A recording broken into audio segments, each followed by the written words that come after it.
Vamos lá, pessoal? Hoje nossa última aula de lógica proposicional. Com a aula de hoje nós fechamos o conteúdo de lógica proposicional. A partir da próxima aula, lógica de predicados, tá? Então hoje eu quero falar para vocês sobre o último método de inferência que nós veremos, que é a inferência por resolução. Como eu já disse na aula anterior, é o método que o Prolog usa como base para fazer o seu processamento. Só que o Prolog usa lógica de predicados, tá? Falaremos sobre isso mais pra frente ainda nesse curso. Então, o que nós vimos, né? Nós vimos que para demonstrar que um argumento é válido, por exemplo, um argumento como está demonstrado aqui nesse exemplo, nós podemos usar várias estratégias, não é? Uma delas que nós já vimos e vocês já se exercitaram bastante aí na lista de exercício é por meio de regras de inferência e equivalência, né? Então, nós combinando esse conjunto de premissas, por meio das regras, nós chegamos a esta conclusão. Para isso dá para usar prova direta, prova indireta, prova condicional, tá? Qual que é o problema com esse método, né? Então, por exemplo, aqui temos um exemplo de como fazer essa demonstração usando prova direta, via as regras de inferência e equivalência. Qual que é o problema desse método? Ele é muito trabalhoso, não é? Então, a gente precisa encontrar qual que é a melhor sequência de fórmulas e fazer manipulações e utilizar aquela tabela, né, com várias fórmulas. Não necessariamente precisamos usar todas, não é? Mas encontrar o casamento de padrão. Então, ele é um método que dá para fazer à mão, só que computacionalmente é bem custoso. Qual que é a solução, então, que foi a solução adotada para possibilitar a existência do Prolog, não é?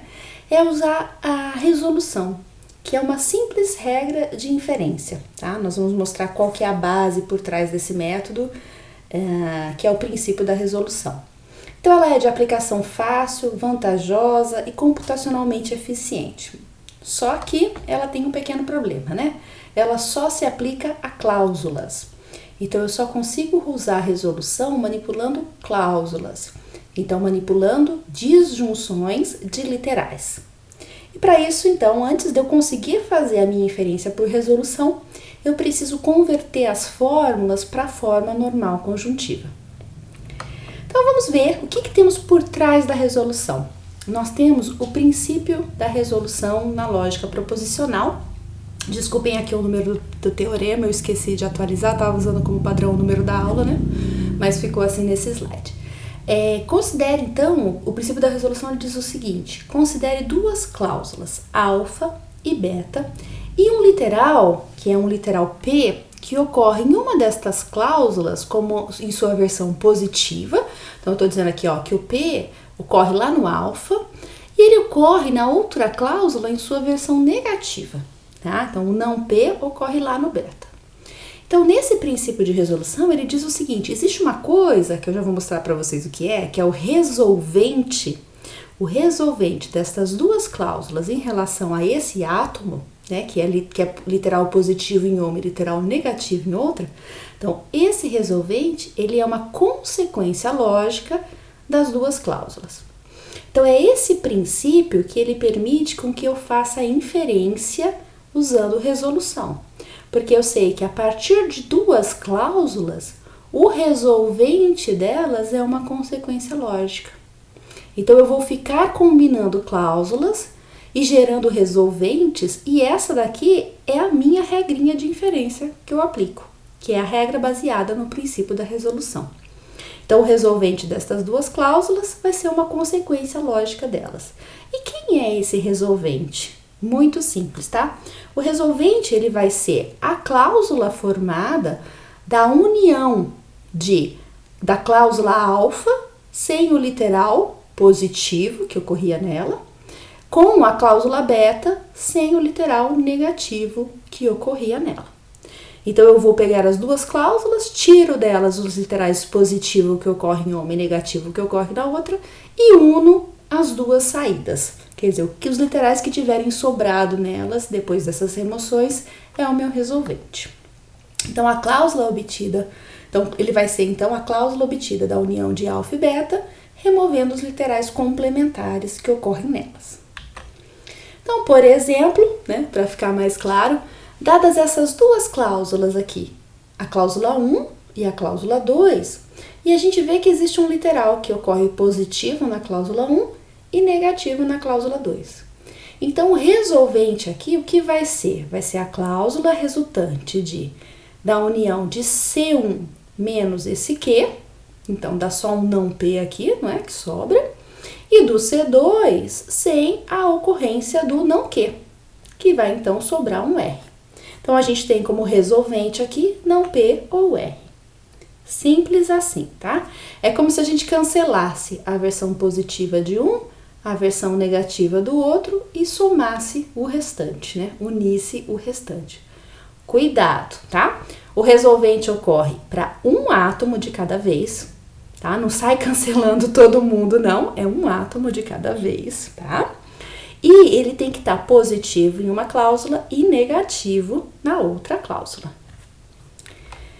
E como é que funciona a inferência, então, a prova por resolução, né? Então, o método de demonstração que um argumento é válido, que se baseia nesse princípio da resolução. Então, a gente vai dizer que uma cláusula alfa pode ser inferida por resolução de um conjunto de cláusulas, né? Lembra? A resolução só vai se aplicar a um conjunto de cláusulas. E aí, então, eu vou ter alfa como consequência lógica, não é? Ou alfa como conclusão nesse meu argumento, né? Aqui eu tô colocando só esse res aqui para mostrar que ele é inferido por resolução, tá? Mas é o símbolo de argumento válido. Então, a alfa vai ser uma conclusão desse conjunto tal, ou seja, isso tudo vai ser um argumento válido, se a partir desse meu conjunto de cláusulas, dessas minhas premissas, e a negação da conclusão que eu quero mostrar, eu chegar numa cláusula vazia. Ou seja, o meu método de inferência por resolução, ele é um método de prova indireta, não é? Ele é um método que utiliza a estratégia de contradição, de redução ao absurdo, ou que na lógica a gente chama também de refutação, tá? Então, a gente une ao conjunto de premissas que eu tenho, e portanto são verdadeiras, a negação da conclusão que eu quero mostrar. E é óbvio que isso só pode dar um absurdo, uma contradição, o que no nosso caso aqui é representada ao chegar na cláusula vazia. Então, o método de inferência por resolução só vai terminar quando eu chegar, a minha prova só vai terminar quando eu chegar na cláusula vazia. Se eu não chegar na cláusula vazia, a demonstração ainda não está finalizada e, portanto, você não pode concluir que o argumento é válido. Tá? Então, eu posso refutar toda a conclusão, posso refutar a conclusão ou todo o teorema, tá? Então, eu posso negar só a conclusão e utilizá-la como se ela fosse uma premissa, do jeito que a gente já fez na prova indireta, né, nas aulas anteriores, ou eu posso negar todo o teorema, que é a conjunção das premissas implicando na conclusão. Dá na mesma, viu, pessoal? O conjunto de cláusulas que vocês geram ao negar todo o teorema ou negando só a conclusão, juntando com as premissas, né, é o mesmo. Então, por isso que eu só vou mostrar para vocês negando a conclusão, tá? Mas na apostila tem os dois. Então, a prova por resolução, ela não é única, assim como as demonstrações usando as regras de inferência e equivalência. A cláusula vazia aqui pode ser obtida via combinações diferentes de cláusulas, tá? Só chamando a atenção de vocês, porque às vezes a de vocês está diferente do gabarito, né? Na prova a resolução é uma, a de vocês é outra, tá? Só isso. Então, vamos ver como é que fica esse nosso algoritmo de inferência por resolução, tá? Negando aí a conclusão. Então, primeira coisa, nós vamos ter como entrada um conjunto de premissas e a conclusão que eu quero demonstrar como válida decorrente desse conjunto de premissas. Então, para cada premissa e a negação da conclusão, a gente vai encontrar a forma normal conjuntiva. Então, eu vou pegar o meu conjunto de premissas, a conclusão negada, cuidado, viu? Tem que negar a conclusão, tá? Conclusão negada, e vou transformar todo mundo para a forma normal conjuntiva. Então, nesse ponto, a partir do passo 2, todo mundo, agora o que eu tenho é um conjunto de cláusulas, não é? Então, se é um conjunto de cláusulas, para mim, independe a ordem na qual elas ocorrem. Só preciso identificar quem são as cláusulas e isolá-las como se eu estivesse gerando um conjunto de cláusulas mesmo. Aí eu vou procurar nesse conjunto de cláusulas duas que contenham literais complementares. Então, em uma eu vou procurar um P e na outra eu vou procurar o não P. Aí eu aplico a regra da resolução para eliminar esses literais complementares, não é? E gerando aí o resolvente, não é? Então, na prática, as duas cláusulas anteriores transformam-se em uma só, não é? Através de uma simples operação aí de cancelamento. E a gente vai repetir o passo 3, né? Ou seja, procurando duas cláusulas que tenham literais complementares, calculando o resolvente delas, até que eu tenha apenas duas cláusulas compostas porque eu tenha duas cláusulas compostas por apenas literais complementares. Então, em uma cláusula eu vou ter um P, na outra cláusula eu vou ter um não P. E o que acontece quando eu aplico a regra da resolução nelas? Eu cancelo os literais complementares e faço uma união do que sobrou. E no caso não vai sobrar nada. Então eu vou resultar na cláusula vazia.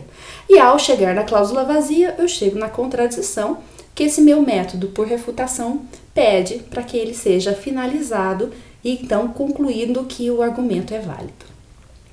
Vamos ver aqui um exemplo, né? Então eu tenho aqui para vocês um conjunto, um argumento, que eu quero verificar que ele é válido usando a prova por resolução.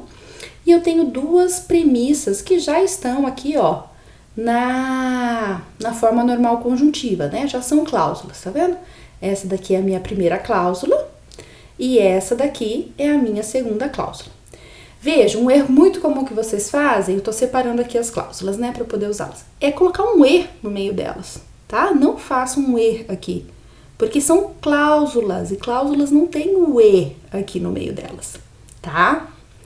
De novo, se vocês fizerem isso, vocês estão me passando a mensagem de que vocês não sabem que uma inferência por resolução manipula apenas cláusulas, porque vocês estão colocando um E ali no meio delas, tá? E aqui no final eu tenho a conclusão a qual eu quero chegar. Veja, o que eu preciso fazer é negar essa conclusão. Então, eu neguei a conclusão, aqui está ela, e isso não está ainda na forma normal conjuntiva, não é? Essa negação não pode estar por fora aqui de uma fórmula composta. Então, eu aplico aqui um demorna, e aí eu vou ter não P e não R. Então, eu tenho duas cláusulas. A cláusula que é não P e a cláusula que é não R, tá? Então, eu já separei elas aqui, tá? Essa daqui e esta são as premissas e essas duas são as cláusulas que vieram na negação da conclusão. Elas estão dispostas assim só para facilitar a minha demonstração aqui, tá? Para minha figura ficar bonitinha. Então, o que diz a inferência por resolução? Que eu procuro duas cláusulas que possuem literais complementares. Aqui eu tenho um positivo, aqui eu tenho um negativo. Aí eu cancelo esses dois, não é? Removo eles das cláusulas e a união, né, do que sobrou gera o meu resolvente. Então é isso que eu fiz aqui. E nós fazemos essa demonstração gráfica mesmo, tá? Vocês vão ver dá para fazer a demonstração linha a linha ou dá para fazer a demonstração gráfica. A mão, quando nós resolvemos a mão, essa parte gráfica é muito mais fácil de fazer, né? Não é que no gabarito ficava mais difícil ficar gerando as versões de figuras, tá certo? Então, aqui vou repetir o processo, né? Vejam, eu tenho um S aqui, não é isso? E eu tenho um não S aqui. Então, eu vou fazer o quê? Eu vou cancelar os dois. E o que sobra para mim é R ou R, ou seja, o que sobra é R, né? Não precisa colocar o R ou R, porque a gente sabe que isso é equivalente a simplesmente o R. E aqui, olha só, eu cheguei no momento em que eu tenho um literal positivo e um literal negativo. Eu tenho apenas os literais complementares nessas duas cláusulas. Então, ao combiná-las, vai gerar para mim a cláusula vazia. E neste momento, a minha prova por resolução está finalizada. Só quando eu chegar na cláusula vazia. Então, três pontos importantes, na verdade, na prova por resolução. É preciso que todas as premissas e a conclusão negada sejam transformadas para a forma normal conjuntiva, para que eu consiga separar as cláusulas, tá? Importante, conclusão negada. Então, número 1, nega a conclusão. Número 2, transforma todo mundo para a forma normal conjuntiva e usa só as cláusulas aqui, tá? Nada de conjunção aqui nessa arvorezinha de resolução, não. E número 3, só termina quando chegar no nil, certo? Boa. Vamos ver se vocês entenderam, tá? Deixo aqui para vocês 2 argumentos que eu quero que vocês verifiquem que são válidos usando inferência por resolução. Então, vamos recordar. Usa a versão negada da conclusão. Transforma todo mundo para a forma normal conjuntiva. Separa em cláusula e depois vai trabalhando, combinando duas as cláusulas, gerando os resolventes até chegar na cláusula vazia. Ok? Façam, eu já volto para conferir com vocês.